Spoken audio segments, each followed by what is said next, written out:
I want to say something. It's okay if you come out of the closet multiple times.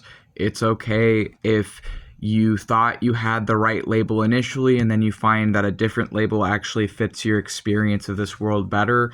It's also okay if you identify your experience with multiple labels in the LGBT. Like, it's okay if you identify your gender with multiple labels and don't let anyone online tell you otherwise.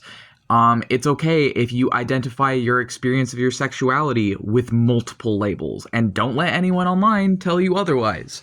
It's okay if your experience doesn't fit the mold and doesn't fit whatever is, like, people say, these are the rules, this is the box, these are the rigid definitions. Look into the history of a lot of these labels. Look into the history of the LGBT, and it'll show you otherwise. It'll show you that there have always been people within the LGBT that didn't fit whatever people decide these rigid, narrow boxes they've invented are for whatever. That really just creates another false binary and another false hierarchy, which is what a lot of us were trying to escape in the first place. But if you look at the history, there's always been people who were in the gray areas. So if you're in the gray area, like, you're still a part of us. And also, there is no unified, there is no unified, the idea that these are really communities, that just for being like trans, for example, that I automatically have community with other trans people, that's a lie.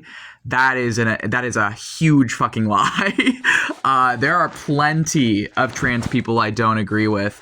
Actually, just for the fact I'm gender fluid alone, a lot of trans people do not accept me as a man for that. There are other, solidly trans man or solidly trans women who do not accept me as a man because my sense of manhood is fluid between non-binary and man, and because I have multiple genders.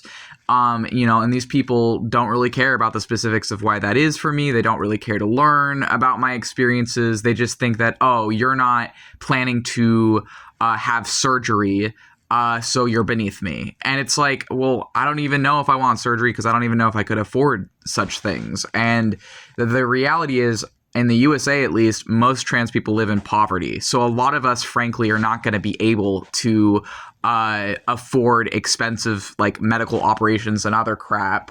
And I think that people who have had the luxury and privilege of gaining that shouldn't be telling those of us who live in poverty that if we're not planning to change our sex, that we're not real trans people or whatever. The whole idea of real trans people or real gay people is a fucking joke. It's just another way to reinforce ableism, white supremacy, racism, and just a bunch of fake made up bullshit. Like, just be whoever you are. Be who you are and don't care what they think. And it doesn't matter what you look like, because all these freaking beauty standards are just made to get money from you and to make you feel like you're not enough. And you are already enough. Your body is already enough. It doesn't matter what your body looks like. You are already enough. You've already transitioned the moment you come out of the closet. The rest is fully up to you, and don't let anyone tell you otherwise.